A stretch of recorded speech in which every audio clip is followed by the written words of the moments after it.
नमस्कार, मी सोनाली। आज तुम्हाला वर्कचे ब्लाऊज कसे शिवायचे ते दाखवते, अगदी सोप्या पद्धतीने। त्यासाठी आपल्याला वन साईड दाब लागतो। आधी कटिंग दाखवते। नेक हा खूप डीपमध्ये आहे, त्यासाठी आपल्याला एक छोटीशी स्ट्रिक वापरायची। 2.5 इंचाचा नेक रुंदी ठेवायचा आहे। त्यासाठी आपल्याला या ठिकाणी 3.5 इंचाचा नेक रुंदी आहे, तर आपल्याला 2.5 इंचाची नेक रुंदी करायची। त्यासाठी मार्क केलेल्या जागेवर उलट्या दिशेने फोल्ड करायचे आणि पिन अटॅच करून घ्यायची आहे। म्हणजे नेकचा जो सेंटर असतो तो परफेक्ट घ्यायचा आहे। अर्ध्या नेकला आपल्याला सरळ अशी शिलाई टाकायची, कारण खालच्या दिशेने आपल्याला डीप गळा जरी असला तरी चालतो, पण शोल्डरच्या भागाला आपल्याला डीप गळा नसावा। कारण शोल्डरच्या भागाला जर डीप गळा असला तर शोल्डर जास्त प्रमाणे उतरत असतो। म्हणजेच 3 इंचापर्यंत सफिशियंट असा हा आपण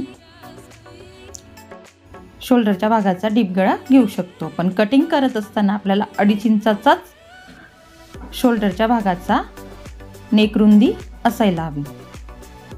तर अशा पद्धतीने जो डीप गळा आहे तो आपण पॅक करून घेतला आहे। त्यानंतर गळाची उंची कमी येते, त्यासाठी आपल्याला एका साईडला एक्स्ट्रा असलेले वर्क दिलेले ते कट केलेले। जर समजा तुम्हाला उजव्या साईडच्या पुढच्या गळ्याला ते वर्क लावायचे असेल तर ते राहू द्यायचे।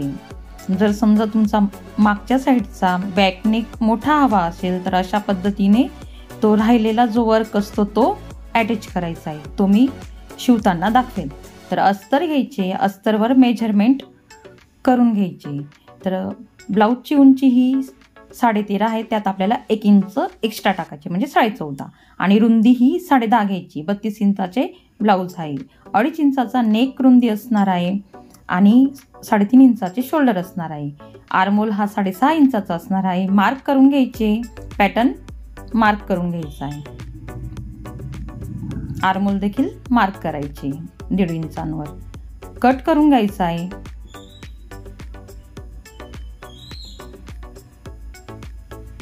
अस्तर हे आपले कट करून झालेले। त्यानंतर मेन ब्लाऊज पीस म्हणजे नेक हा सेंटरलाच यायला हवा अशा पद्धतीने ठेवायचे मेन ब्लाऊज पीस। त्यावर आपल्याला अस्तर ठेवायचे। अस्तर इकडे तिकडे होऊ नये त्यासाठी पिन अटॅच करायची आणि कट करून घ्यायचं पॅटर्न, म्हणजे अस्तर आणि फॅब्रिक कट करून घ्यायची। त्यानंतर आपल्याला टिच करायला घ्यायची। तर अशा पद्धतीने अस्तरवर मेन फॅब्रिक ठेवायचे आणि तिघही साईडला आपल्याला पिन अटॅच करायचे आहे। नेक उंची वाढवण्यासाठी वर्कचे 2 पीसेस कट केलेली आहे, ती देखील आपल्याला अस्तरच्या दिशेने ठेवून घ्यायची वरच्या दिशेला व्हिडिओत दाखवल्याप्रमाणे, आणि त्याला देखील आपल्याला पिन अटॅच करायचे आहे। म्हणजे ते दोघंही पार्ट सरकणार नाही अशा पद्धतीने ठेवून घ्यायचे दोघंही साईडला, वरच्या दिशेला शोल्डरच्या दिशेने दोघंही साईडला। म्हणजेच वर्क हे आपले गळ्यापासून तर पाठीपर्यंत पूर्णपणे दिसेल ब्लाऊजला। पूर्ण व्हिडिओ पहा, म्हणजेच तुम्हाला ह्या ब्लाऊजची फिनिशिंग दिसेल।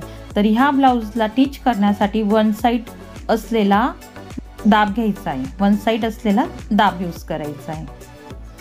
त्यामुळे ब्लाऊजची फिनिशिंग आणि नेकची फिनिशिंग खूप छान अशी येते। वर्क हे सुईला आडवे येत नाही वन साईड दाब असल्यामुळे, आणि इझी असे ब्लाऊज आपले शिवून होते। अशा पद्धतीने वन साईड दाब सिविंग मशीनला लावला तर प्रत्येक सिविंग मशीनचा दाब हा वेगवेगळा असतो।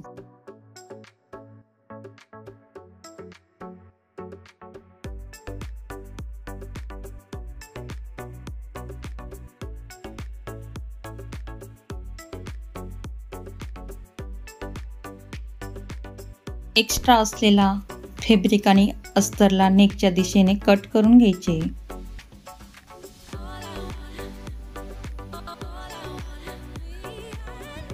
कट्स द्यायचे।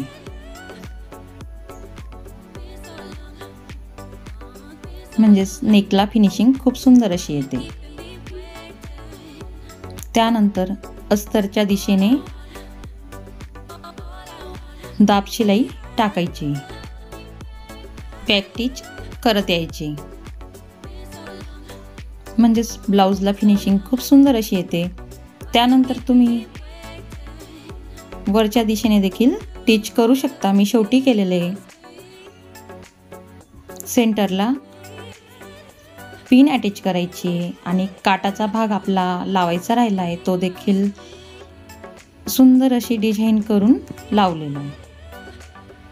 तर तिरकस असा आकार देऊन अशा पद्धतीने काटाला फोल्ड करत स्टिच करत यायचे.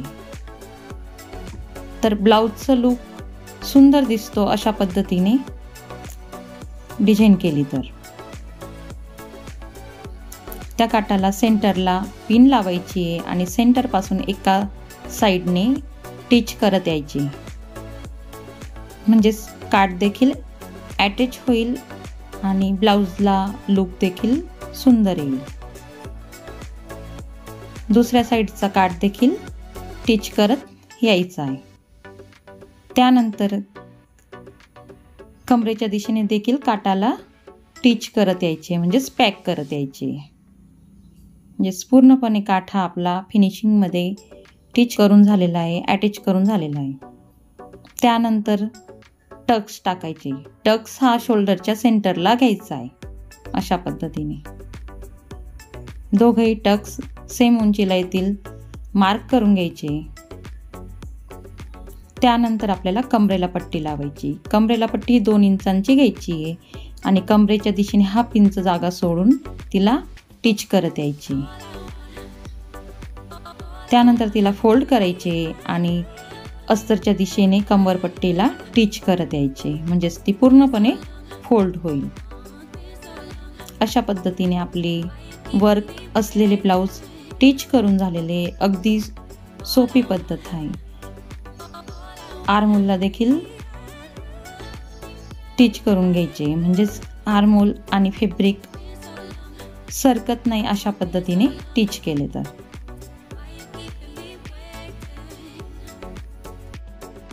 नेकला वरच्या दिशेने स्टिच करून घ्यायचे. कसा वाटला तुम्हाला work blouse cutting and stitching?